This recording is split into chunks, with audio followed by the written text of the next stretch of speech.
Here we go. The things we'll cover first, sharing the road, what that even means, um, infrastructure and what that even means, crashes specifically, because I know that's on everyone's sort of mind, what is legal, what is not legal, and then also I like to talk about the difference between what's legal and what's polite, the difference between what's legal, what's courteous, what's expected. Sometimes those are different things, and so we'll talk about those differences. We'll specifically talk about what it is that we teach to bicyclists when we do teach classes to cyclists, and then if this were a live class, we'd talk a little bit more about we'd review and do questions and an exam, and then you can get a little certificate. And if you're interested in doing that, then we do have those live classes that you can participate in. So, you have a car, I have a car. I've got an old classic car that gets 10 gallons to the mile, it seems like sometimes. And so when I'm using that, I'm a road user. And when I'm a cyclist, I'm a road user. When I'm walking, I'm still interacting with road users.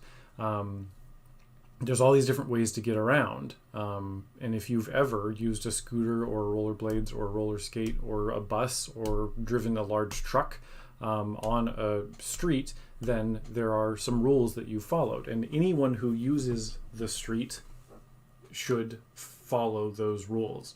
And so, yes, there are times that you will see cyclists who are not doing the right thing, and there are absolutely times that you will see car drivers who are not doing the right thing. None of us is perfect. However, that doesn't mean that any of us is less deserving of the road space. There are things that you can do that make it so that you can't use that road space anymore. Driving drunk, being a complete, scofflaw, still a word that's used very commonly. But as a road user, you have not only certain rights, but also certain responsibilities. The reason we teach classes is because, the reason we have laws basically is, one is to give people tickets because we want to take all their money. But the other is making people predictable, making it so that when there's a situation that's coming up, when there's an intersection that's coming up, I know what's going to happen next, because I have an assumption that you're going to act a certain way. And so knowing what those rules are can make everybody more predictable, and making everybody more predictable can make everybody feel a little bit safer. So we're talking about then sharing the road. Roads are the sort of catchphrases. Roads are for people, not just people in cars.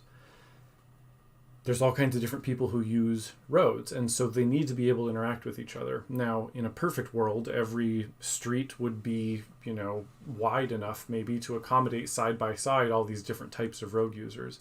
But in those situations where it's not, there are times that people who are using different types of transportation are going to be interacting with each other.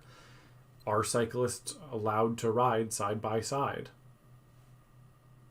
Should they ride side by side? Are cars allowed to slowly roll through stop signs when no one else is around? Are bikes allowed to slowly roll through stop signs when no one else is around? Can cars pass on the left only on the left? Can bikes pass on the left if they're going faster, slower? There's these different things that happen when different types of transportation interact with each other. And so we're going to specifically talk about what it means to be in the way, what it means to be a part of traffic, and what it means when, what it comes back to for me is that we're all road users. And so if we're road users, there are times that we're going to have to interact with each other, and being predictable is going to make that make more sense. Share the road is a phrase which is used pretty commonly, but it's also something that leaves a lot. It's somewhat arbitrary. So to make it less arbitrary, there's a law, California Vehicle Code, which says that specifically, if you're a person who is bicycling, then you have the same rights and similar responsibilities as the driver of a vehicle. So while the bicycle technically is not classified as a vehicle, you as the operator of that device are essentially classified as the operator of a vehicle. Because of that, You, as a bicyclist, then are required by law to follow all rules of the road. These roads are for people who are using the roads, and if you're a person that's using the roads, then there are rules that you have to follow. The more you act like the driver of a vehicle, then the easier it is for people to understand what it is that you're going to do next. The easier it is for people to understand how to interact with you as you move through the world.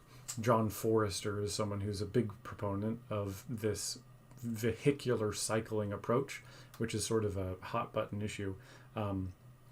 But his point of view essentially is that the user of a bicycle, the operator of the bicycle, is going to be better off the more they act like the driver of a vehicle.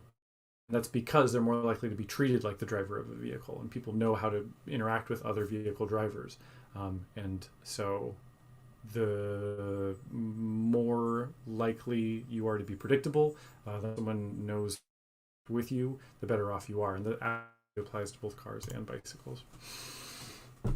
But if we're talking about using the street, we're talking about using infrastructure. So infrastructure is a multi-syllabic word, but what it means is, what you're going to see when you're on the street. So that could be a whole bunch of different examples, in fact. So if we're talking about bicycles, there is bike-specific infrastructure. So that's things like bike boxes. You can see them here. Look at my little mouse. Bike boxes. There are specifically bike buttons and bike signals. I've seen these in downtown San Diego, and there's more of them going in. The thing about infrastructure is if you don't know what it is, then you don't know how to interact with it very well. So, if you'd never seen a stoplight before, then you wouldn't know what those things mean. You had to be taught that at some point. And the same is true of this bike-specific infrastructure. As a bicyclist, knowing what it means and how to interact with it is absolutely important.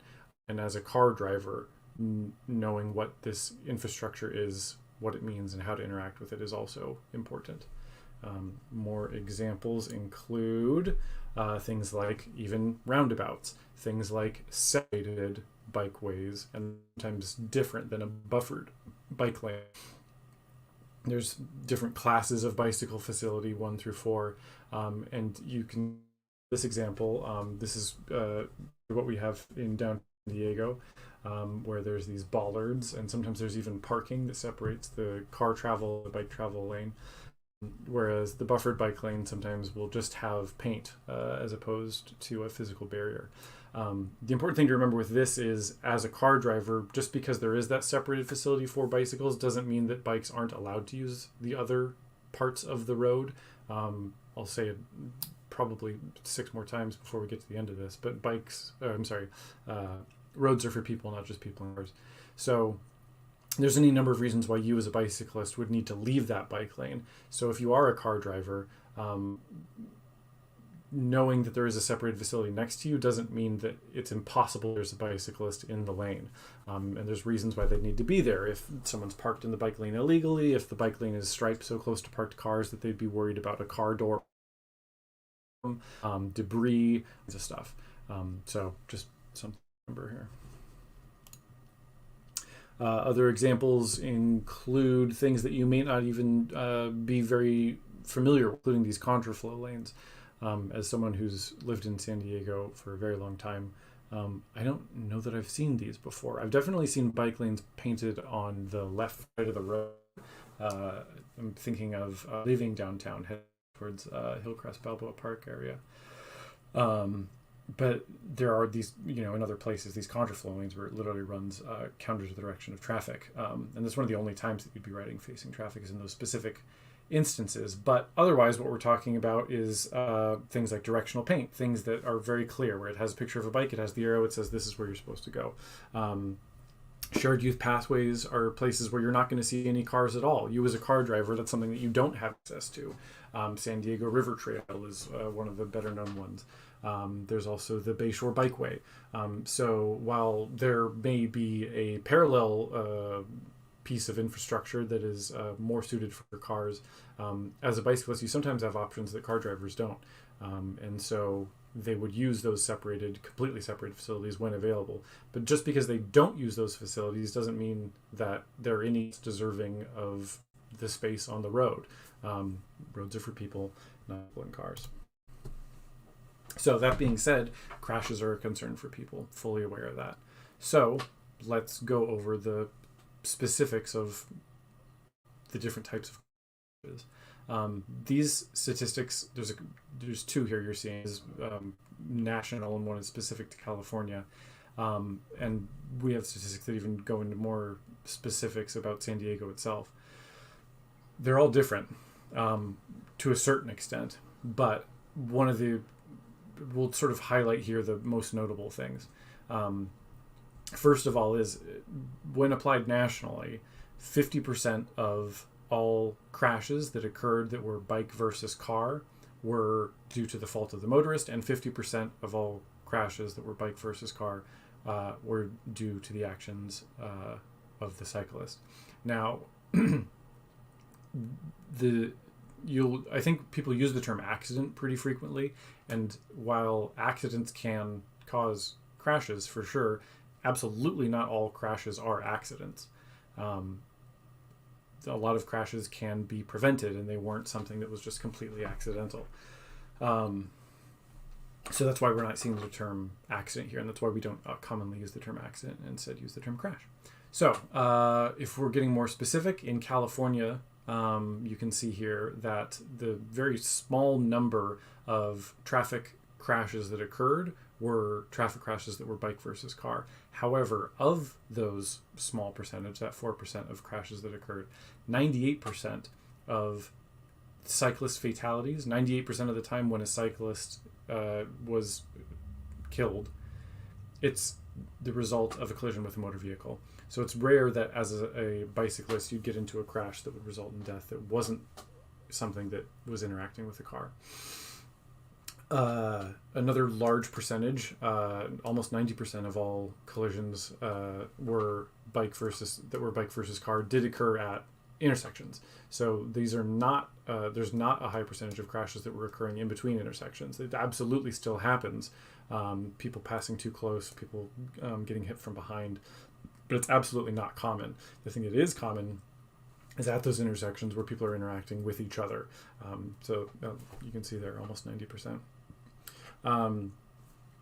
26%, which is a quarter, which is small, but absolutely not insignificant, are the result of cyclists riding on the wrong side of the street. It's called the wrong side for a reason. We absolutely teach people to ride in the same direction as traffic, period. You're more likely to be seen. You're able to see, the infrastructure, traffic lights, stop signs and things you wouldn't be able to see if you were on the wrong side of the road. And people aren't able to understand what it is that you're doing if you're on the wrong side of the street. You're unpredictable. So it's, something that as a cyclist, if you don't do that, then all of a sudden you can remove that 1/4 of the cause of bike crashes, which is a good thing. So absolutely, as cyclists, we're teaching people not to ride on the wrong side of the street. And then in California, you can see that the 0.5 there, the statistics a little bit different than the national average.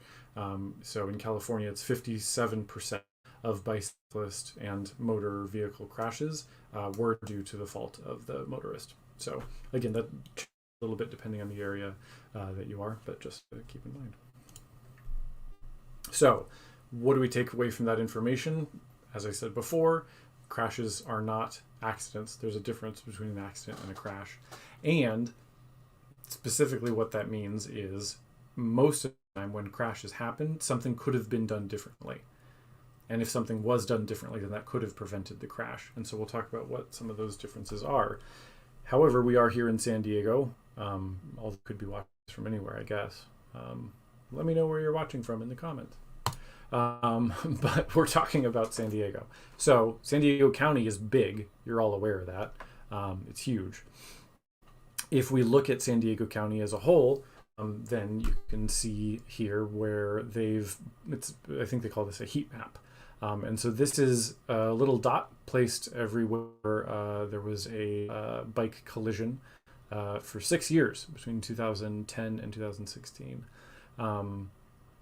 Where do you see the dark spots? And what's special about those spots? It's sort of self-explanatory, but the spots where the most crashes happen are where the most people are interacting with each other. So in very dense areas where there's a lot of people moving around, that's where you're more likely to see crashes. Again, that's maybe too simple, but it's something that, something to remember.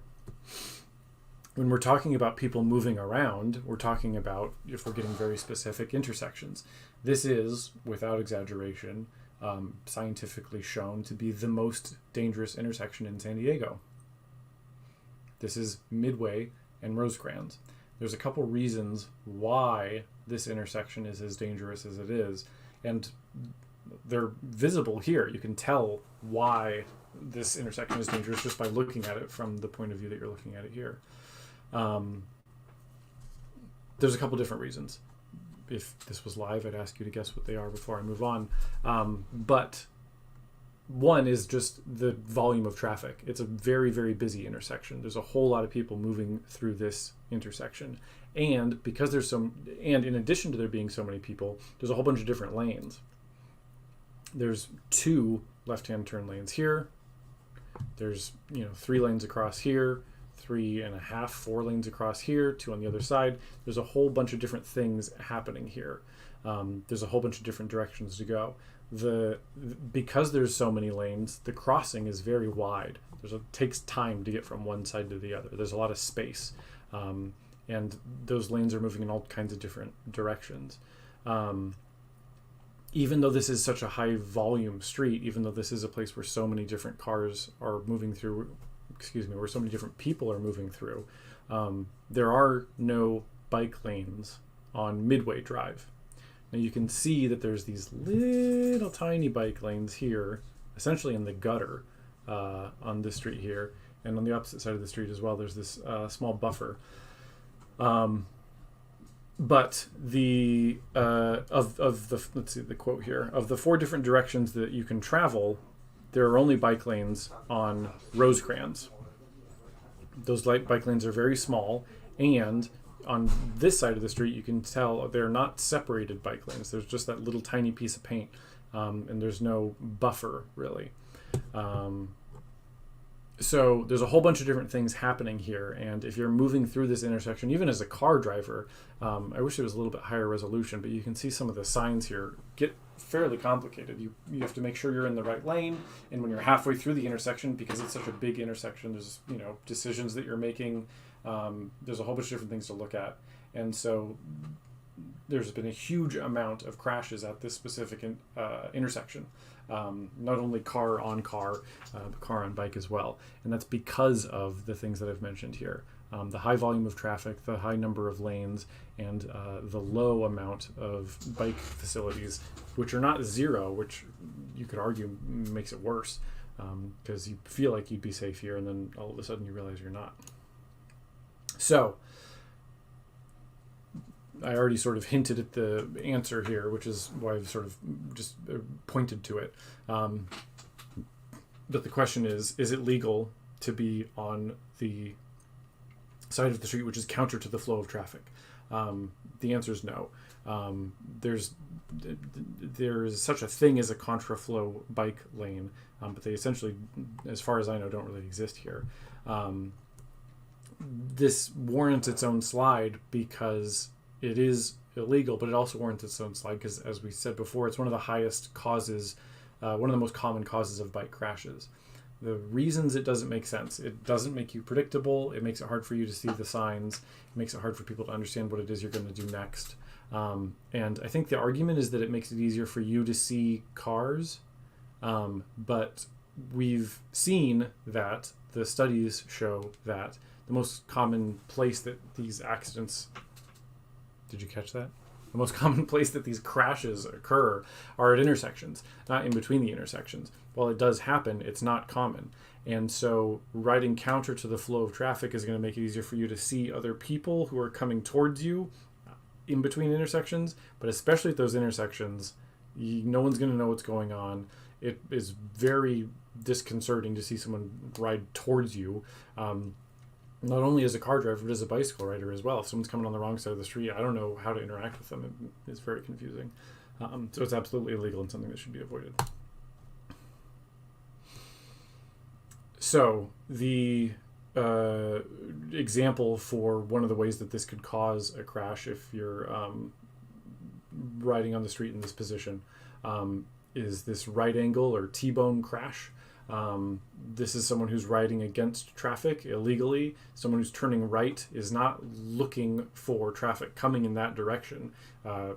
Definitely not looking for cars coming in that direction. Probably not looking for bicyclists coming that direction either. They're looking to the left to see, where the traffic is coming from. And so I know that this is absolutely something that's dangerous for pedestrians as well. You're allowed to turn right on red in California. And so as a car driver, remembering to look both ways before you cross the street, is that a phrase you've ever heard before? It's something that makes sense because there's going to be pedestrians who are crossing. There's going to be bicyclists on the right side of the road. And it's possible that there's a car driver on the wrong side of the road. It's possible that there's a bicycle rider on the wrong side of the road.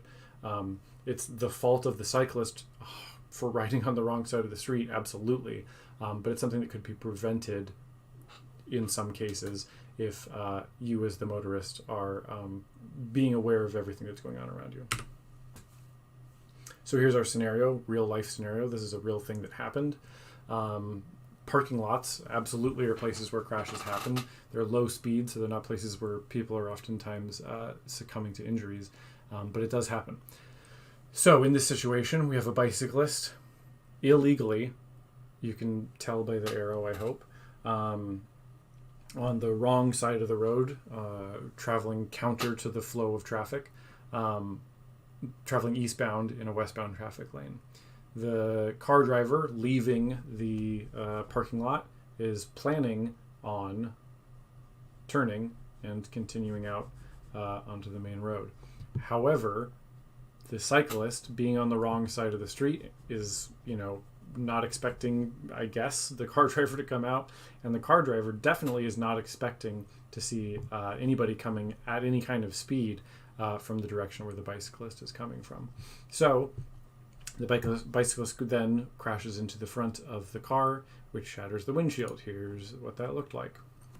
So if things that could have been done differently are, obviously, I think, or I hope anyway, the cyclist is riding on the right side of the street or with the flow of traffic, and the motorist should have been looking in every direction. Now, it's the fault of the cyclist for riding on the wrong side of the street, but as I said, the motorist, the thing that could have been done differently is if the motorist had been aware of all of the dangers that were potentially going to happen, then they could have taken steps to prevent the crash, even though it wasn't their fault that it happened. So sharing the road inevitably, I think, in any conversation about this type of stuff will lead to this other phrase, which is taking the lane, or using the full lane, or controlling the lane. As a cyclist, let's talk about this as a car driver. There are situations where I'm driving my car in the lane that I'm driving my car in, not expecting to see a cyclist in the middle of the lane. But there are reasons why a cyclist should be in the middle of a traffic lane. And I'm going to cover what those are. Before I do, I don't recommend that you read the entire California Vehicle Code because it's long. But the specific law about this is 21202, which states that a bicycle rider should be riding, when you're riding in the street, you should be riding as far to the right as practicable. which is different than as far to the right as possible. And so there's a bunch of exceptions for why you wouldn't be as far to the right as possible. And we'll cover what some of those are.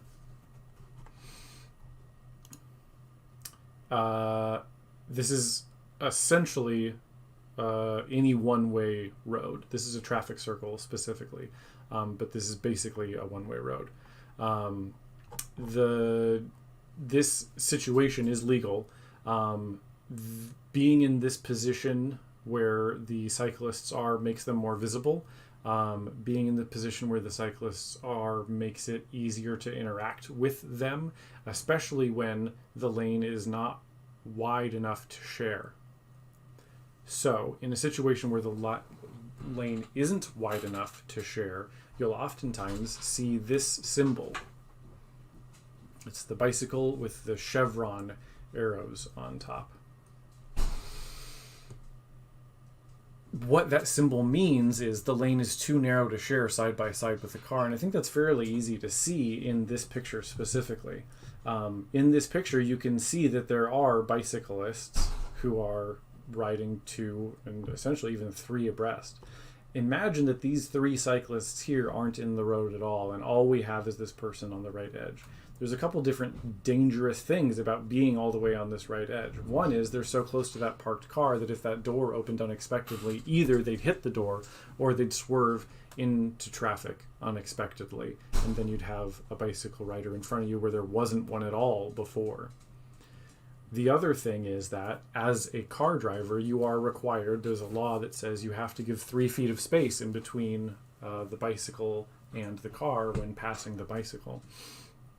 There isn't enough space. So this rider's all the way on the right-hand edge of the road, again, probably too close to the parked car, but even without that as a thing, there needs to be 3 feet of space and then space for the car. And in this situation, the lane being as narrow as it is, that's not possible without changing lanes.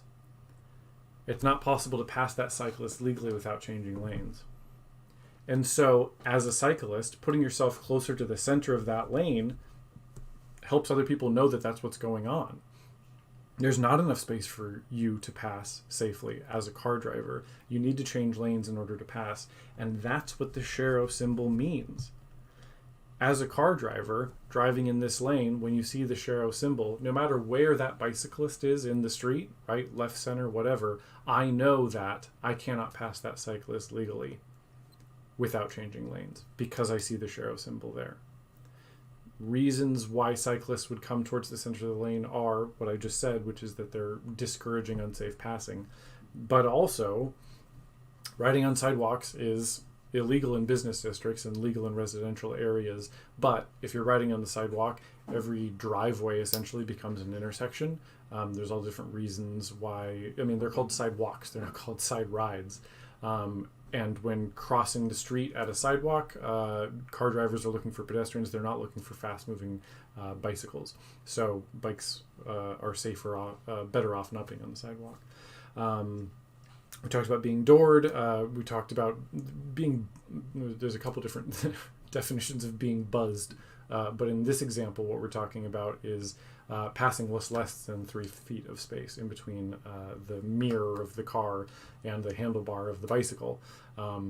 That's the thing that's scarier for me as a bicyclist than having someone honk at me from behind is someone passing who didn't even know I was there in the first place. And so moving towards the center of that lane makes you more visible. At intersections, you'll see cyclists move towards the center of the lane, especially to allow traffic to turn right beside them and also to trigger lights. You need to be towards the center to make that light change sometimes. And obviously, if you're going to be turning left, you're not going to be doing it from the right-hand edge of the road. So as an example, again, of the width of a lot of the lanes here in San Diego, 12 feet seems wide, I think, until you really start to break it down. On these busier thoroughfares, multi-lane roads especially, as a cyclist, if the lane is not wide enough to share side by side with the car, then moving towards the center of the lane helps communicate that. And as a car driver, if you're traveling in a lane which isn't wide enough to share side by side with a bicycle, then changing lanes to pass or waiting until it's safe to pass is the thing that's better off for everybody.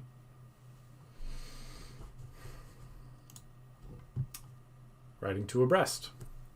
So in this situation, these cyclists are lawfully positioned. Both of them are. One of the things that I notice, well, there's a couple things I notice about this, but one of the things is first the amount of debris and gravel on the side of the road here.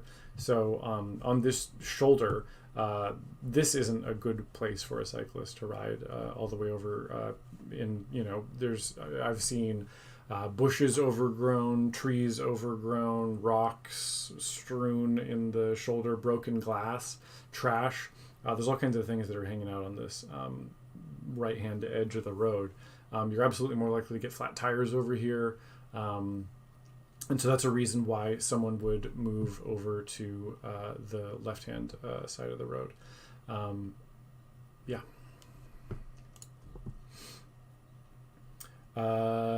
As we said, debris and glass are reasons why people would quote unquote take the lane.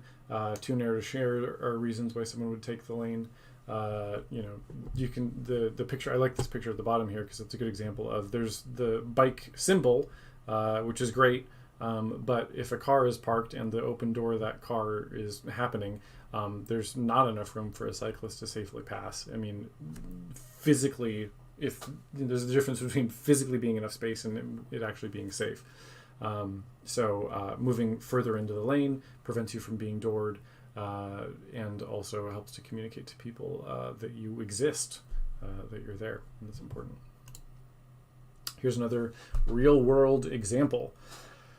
In this situation, the bridge is narrow. The cyclist and the truck are moving in the same direction. The cyclist is very far right, essentially as far right as they can go, not as far right as practicable, but as far right as possible. The lane's still pretty narrow, so the truck driver still needs to change lanes in order to pass, even though the bike, they're going to do their best to avoid the bicyclist by, moving over away from them, not hitting them, because they know that they're there. So they're going to move into the eastbound travel lane. When that happened, the car driver, represented in red, is, coming up, and the truck driver either didn't see them or didn't expect to see them or whatever it was. And when they did see them, moved quickly back into the lane that was moving, where the cyclist was. And that caused the truck driver to collide with the cyclist. In this situation, the thing that would have prevented this from happening is if the cyclist was even further into the lane, preventing unsafe passing. And if the cyclist was that far into the lane, preventing that unsafe passing on that bridge where it's very narrow, then the truck would have been forced to, it would have been physically unable for them to pass. And in that situation, when the road became wide again, when it was safe to pass, the cyclist would move over to the right side of the street and allow that interaction to happen in a safe way. The thing that would have prevented it are, as you see here, the cyclist could have taken the lane, making it, communicating that it's unsafe to pass, and the motorist should have waited until a safe and legal place to pass. I'm going to skip this slide. Okay. We talked about door zones. We talked about sharrows. One of the other things that we like to remind people about is even just opening the car door. So it's the fault of the motorist for not looking behind them when they open up the car door if there's an interaction between a car door and a cyclist. But it's also the fault of the cyclist for riding so close to the parked car that was an issue in the first place. That being said, there's this catchphrase, there's this little maneuver called the Dutch reach. And what that is essentially is just when you're opening the car door, doing so with your opposite hand. So imagine you're sitting at the steering wheel, you're going to open the car door, and you're not doing it with the hand that's closest to the door, you're doing it with the opposite hand. And when you do that, that forces you to turn. And when you're turning, you're looking behind you and making sure that no one is driving super close to your car in their car, making sure that no one's biking super close to your car in a bicycle. Using the mirrors is good. Using your eyes is also good. And if you're in the habit of opening the car door with the opposite hand and doing that every single time, that can absolutely prevent these things from happening, although we're at mixed fault. Again, it's the fault of the cyclist for riding so close to the parked cars, but it's definitely the fault of the motorist for not making sure it's safe to open the door when they do so. So the left cross is another pretty frequent type of crash, and while it is only 15%, half of this type of crash does result in serious injury. So this is a situation where the car driver is turning left, crossing traffic, and the cyclist planning on going straight was not seen by the car driver. I would argue is something that people are going to give as a reason for why this happened.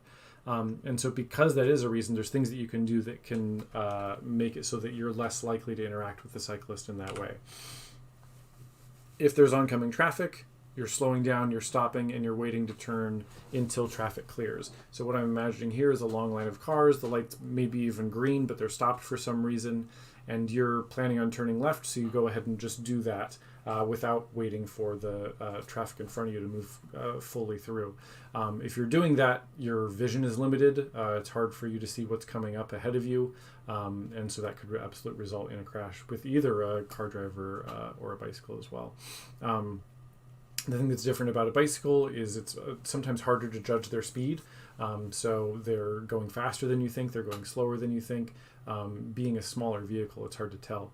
And then, because they're a smaller vehicle, it's a little bit easier for them to, not on purpose, but hide behind cars. So there's a car that you see when you're waiting to turn left that's maybe going to be turning right or going straight. And there's a bicyclist behind them that you didn't notice. So slowing down especially when you're turning left, if there's not a dedicated turn lane or turn arrow, the knowledge that you're doing it across traffic and is important, and remembering that traffic doesn't always just mean cars. It can mean that there's other types of vehicles as well. In California, technically, it is illegal to cross the double yellow to pass somebody. There's legislation on the board that's attempting to change this a little bit, be more specific about reasons why it's okay. But this is what I mean when I talked about the difference between what's legal and what's polite and what's predictable and what's acceptable. Sometimes those are all different things. But it's important to know what is legal and make a decision based on that rather than just do something and sort of hope for the best without knowing. Technically, CHP, California Highway Patrol, states that they would not accept the white truck here. Specifically, you can see the red truck doing a little bit as well, straddling the double yellow lines in order to pass the cyclist. You're not allowed to do that. And so they're doing the thing that they feel is courteous to the cyclist, I think, by moving into the other lane. But technically it is illegal to do that in California. So the things to remember as a car driver when you are passing the cyclists are essentially, the thing that I like to remember is, or it's almost like, treat them like it's like any, so if it was like a Vespa that had engine trouble, if it was a Vespa or a motorcycle that could only go 15, 20, 25 miles an hour and you're moving much faster than they are, how would you interact with them? If there's oncoming traffic, you're slowing down, you're waiting to pass. If there's a double yellow line, then you're knowing that now it is technically illegal to cross that double yellow in order to pass the slower moving traffic. Being aware of where other traffic is when passing is absolutely important, with, whether you're passing a pedestrian or a car or whatever. Using your mirrors to know where they are, knowing the vehicle that you're traveling in. You know, if you're renting a truck and, you know, getting familiar with the blind spots and things like that are absolutely important. Can you see the bicyclist in your rearview mirror is absolutely something that's important. You can sort of tell as a cyclist how much bicycling the car driver has done based on how much space they give you and how quickly they move back into the lane after they've passed you. Because someone who gives a little bit more space is someone who's a little more familiar oftentimes with what the needs are of road users who aren't car drivers. So if this was in person, I'd ask for your guesses as to how the car driver could have prevented this type of crash. And in other classes, I'd also ask how the bicyclist could have prevented this type of crash. So, I mean, as often as I see people ride without helmets, as often as I see people blow through stop signs, I see the situation where the lane is not a dedicated turn lane, but you as a car driver are planning on turning right, but are all of a sudden unable to do so because the bicyclist who plans on going straight has stopped on the right-hand edge of the road. They've done that because they want to be outside the flow of traffic. They want to not feel like there's any in anybody's way. But the light's red, you're legally allowed to turn right on red. Now you can't do it because the bicyclist is there.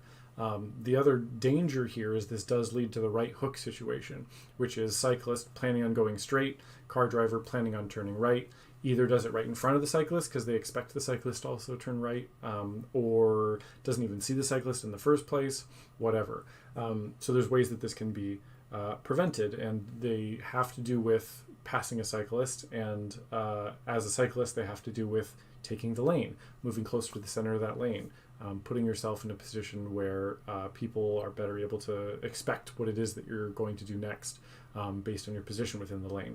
Moving towards the center when you're going straight. If you're on the right side and you're at an intersection, you're probably turning right. So our tips for turning right at intersections as car drivers are, hopefully, bicyclists are closer to the center of the lane if they are planning on going straight through. However, when turning right, looking behind you in your rearview mirror on the right side, looking over your right shoulder, are things that you can do that make you safer when merging or when turning right.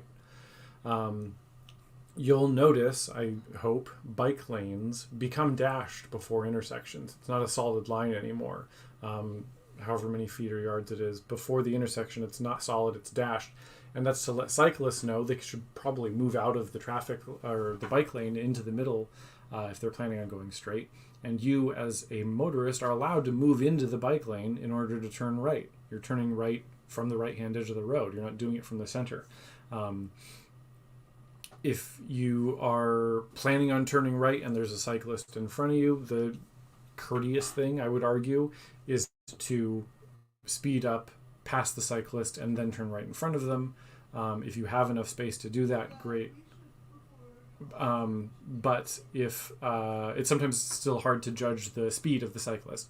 And so if you are planning on turning right and there's a cyclist in front of you, courteous, rule of thumb would be to slow down and wait. But again, it depends on the speed of the traffic around you. It depends on the speed of the cyclist. It depends on the width of the lane.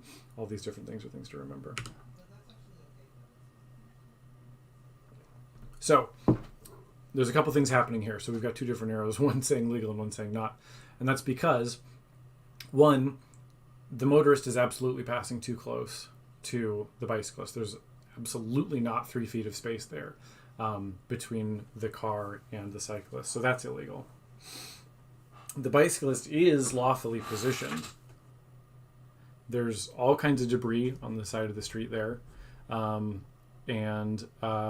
It is legal for bicyclists to not ride in the shoulder when there are those dangers. Again, bushes overcrowding, people parked there, all kinds of different things. So there's reasons why they wouldn't be fully in that lane. And so arguably in this situation as a cyclist, if you're not going to be in the shoulder and you're going to be in that position in the lane where they are, they've forced the car driver to, if they're not going to cross the double yellow, pass them with less than 3 feet of space. So arguably, I don't know how relevant this is to real life, but you could say that it's safer if you as a cyclist are not going to be on the shoulder to be all the way over right in the middle of that lane, preventing that unsafe passing.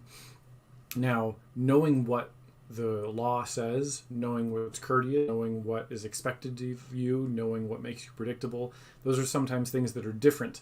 And knowing what they are and then making a decision based on that is why we teach classes like this. Knowing what the thing is that you're supposed to do, but then doing something different is absolutely something that happens to all of us in real life. And so having as much information as possible before you make a decision is important. And so that's what's important to remember here. Checking for blind spots. Obviously, if you're in a truck or a bus, if you're a bus driver, if you're a truck driver, knowing the dimensions of your own vehicle and how other people are going to be interacting with that. And then wind blasts are absolutely a thing, especially large 18-wheelers when passing cyclists. It's interesting, sometimes it's not the wind that you're pushing in front of you that makes the cyclist swerve, it's after you've already passed. They've been sort of bracing against that wind, and then all of a sudden into traffic you'll swerve. So as a car that's following behind a truck, if there's cyclists on the side of the road, definitely giving a little bit more space is something that makes sense. Groups of cyclists. This is an example of, maybe you'll recognize this intersection in San Diego. The neat thing about this is on El Cajon Boulevard, and they've put in these bike lanes. And so they're specifically for buses and for bicycles, and not for through traffic of cars, although cars obviously will turn into them when they need to turn right. That's why this is cool. So there are situations where large groups of bicyclists will be riding together, any number of reasons why that would happen. You're absolutely still allowing 3 feet of clearance when passing. You're only passing when it's safe, and using your horn is encouraged. Absolutely. Say hello with a quick horn blast. Shaving a haircut, 2 bits, boop, boop, boop, boop on the horn. That's my favorite. But leaning on the horn for a long time, or, it's nice. Bicycles have bells, and I like bells because they're less aggressive. And sometimes I think cars should have bells, so you could just do a little like, hello, because you don't always need to lay on the horn. They probably know you're there already, and so increasing aggression isn't something that's going to make anybody safer. Time of day is something that absolutely contributes to crashes, especially sun being in your eyes. Dirty windshields is a thing that happens. These are all situations and concerns that you should be looking out for. So, all that being said, here's some stuff that we do teach specifically to bicyclists. We do teach things like we said at the beginning: driving your bicycle, vehicular bicycling, riding your bike like you're driving a vehicle. That means obeying the traffic infrastructure that exists. That means choosing the lane which serves your destination. So if you're turning left, you're doing it from the left-hand turn lane. And if there isn't a left-hand turn lane, you're doing it probably from the left-hand side of that lane. Being predictable, riding with traffic, and when appropriate, taking the lane for any of the number of reasons that we'd listed previously. Communication is absolutely something that's important. Hand signals are one way to communicate. Eye contact is one way to communicate. Waving is one way to communicate. Your position within the lane is one way to communicate. So hand signals are great. Car drivers used to have to use these before turn signals were invented, and some people still do. And so as a car driver, looking out for communication is a great thing. And as a cyclist, knowing all the different ways that there are to communicate is also absolutely a great thing. So, to sum this all up, the best position, the best platform, the best way for a cyclist to be is to act as the driver of a vehicle. And the reason for that is it's easier for a motorist to treat them as the driver of a vehicle. All road users are people who are beholden to the rights and responsibilities of road users. So if you're choosing to use the road, then that's something to keep in mind. As a car driver, as a bicyclist, as a skateboarder, rollerblader, walker, jogger, whatever. Intersections are the places where crashes are happening. They are still some that happen mid-block, but the vast majority of crashes happen at intersections, and so paying extra attention at intersections, and oftentimes that does include driveways. Driveways are in some ways intersections. Driveways are places where traffic is going to be entering into the travel lane. So paying extra attention in areas where those exist is important. There's a 3-foot minimum rule when passing. And what that means is, as a car driver, you're required to give 3 feet to pass. And if there isn't enough space for that to happen safely, then it's not legal. It's not safe for you to pass them, and you shouldn't do it. Waiting until it's safe to pass, changing lanes to pass is important. And so if the lane is not wide enough to accommodate all the different things that are happening in that lane, then you're probably going to see the sharrow there. And whether you do see the sharrow there or not, knowing when you have 3 feet of space to pass is important. And not passing when there isn't 3 feet is absolutely important. It's illegal to park in bike lanes, just as a little reminder. And when we're talking about sharing the road, we're talking about all road users doing that at the same time. We're all, roads are for people, not just people in cars. And so if we're all acting in a way that's predictable, then we're all better off.